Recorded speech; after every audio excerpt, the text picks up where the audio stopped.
ರಾಮನಾಥಪುರ ಹೋಬಳಿ ಬಸವನಹಳ್ಳಿ ಗ್ರಾಮದಲ್ಲಿ ಹಲವಾರು ಜನ ಅಸ್ವಸ್ಥರಾಗಿದ್ದು 2 ಜನ ಮರಣ ಹೊಂದಿದ್ದು ಜಿಲ್ಲಾಧಿಕಾರಿ ಗ್ರಾಮಕ್ಕೆ ಭೇಟಿ ನೀಡಿ ಕಾನೂನು ಪ್ರಕಾರ ಮರಣೋತ್ತರ ಪರೀಕ್ಷೆ ಮಾಡಿಸದೆ ಶವ ಸಂಸ್ಕಾರ ಮಾಡಲು ಅನುಮತಿ ನೀಡಿ ಕರ್ತವ್ಯ ಲೋಪವೆಸಗಿದ್ದಾರೆ ಎಂದು ಶಾಸಕ ಎ ಮಂಜು ಅಸಮಾಧಾನ ವ್ಯಕ್ತಪಡಿಸಿದರು.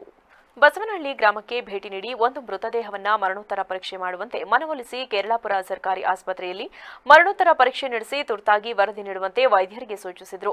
ಈ ಸಂದರ್ಭದಲ್ಲಿ ಮಾತನಾಡಿದ ಶಾಸಕರು, ಮರಣೋತ್ತರ ಪರೀಕ್ಷೆ ನಡೆಸುವುದರಿಂದ ಮೃತರು ಯಾವ ಕಾರಣಕ್ಕೆ ಮೃತಪಟ್ಟಿದ್ದಾರೆ ಎಂದು ನಿಖರವಾದ ಕಾರಣ ಗೊತ್ತಾಗುತ್ತದೆ ಹಾಗೂ ಉಳಿದ ರೋಗಿಗಳಿಗೆ ಯಾವ ಚಿಕಿತ್ಸೆ ಕೊಡಬೇಕೆಂದು ವೈದ್ಯರಿಗೆ ಸಹಕಾರವಾಗುತ್ತದೆ.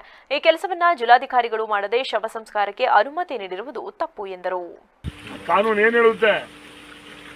ನಾನು ಬೇಡ ಅಂದ್ರೂ ನೀನು ಮಾಡಿಸ್ಬೇಕಯ್ಯ, ಇನ್ನೊಬ್ರು ಬೇಡ ಅಂದ್ರೂ ಮಾಡಿಸ್ಬೇಕು. ಬದುಕ್ಸೋದು ಹೆಂಗೆ ಬೇರೆಯವ್ರನ್ನ? ಯಾರು ಕನ್ವಿನ್ಸ್ ಮಾಡಿ ಪಾಪ ಅವ್ರು ಯಾರು ಹೇಳೋವಂತೆ ನೀವೆಲ್ಲ ಕನ್ವಿನ್ಸ್ ಮಾಡಿದ್ರು. ಅವ್ರ ಮನೆಯವರು ಮಾಡಿರಲಿಲ್ಲ, ಅವರು ಒಪ್ಪಲ್ಲ ಅನ್ನೋ ನಿನ್ DC ಬಂದ ಮೇಲೂ ಆಗಿರೋ ಮೇಲೆ DC ಏನೇ ಮಾಡಕ್ಕಿರೋದು ಹಂಗಾರೆ? DC ಕೆಲಸ ಏನೇ ಹಂಗಾದ್ರೆ?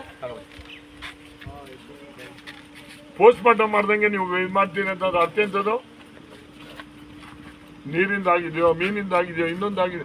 ಇದು 2ನೇ ಸತಿ. 15-20 ದಿವಸ ಒಂದ್ಸತಿ ಈ ಊರಲ್ಲಿ 25-30 ಜನ ಹಿಂಗೆ ಹಾಸ್ಪಿಟಲೈಸ್ಡ್ ಆಗವ್ರೆ. ಅವಾಗ ಇಬ್ಬರು ಸತ್ತವ್ರೇನಾ? ಯಾವಾಗ್ಲೂ ಇಬ್ಬರು ಸತ್ತವ್ರೆ. This is happening second time ಇಲ್ಲಿ.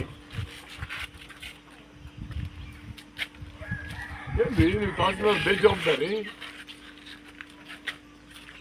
DC ಬಂದು ನಿಮ್ಗೆ ಮಾಡ್ಸಕ್ಕಾಗಿಲ್ಲ ಅಂದ್ರೆ DC ಕೆಲಸ ಇಂಥದ್ದು ಹಂಗಾರೆ? What is DC's work?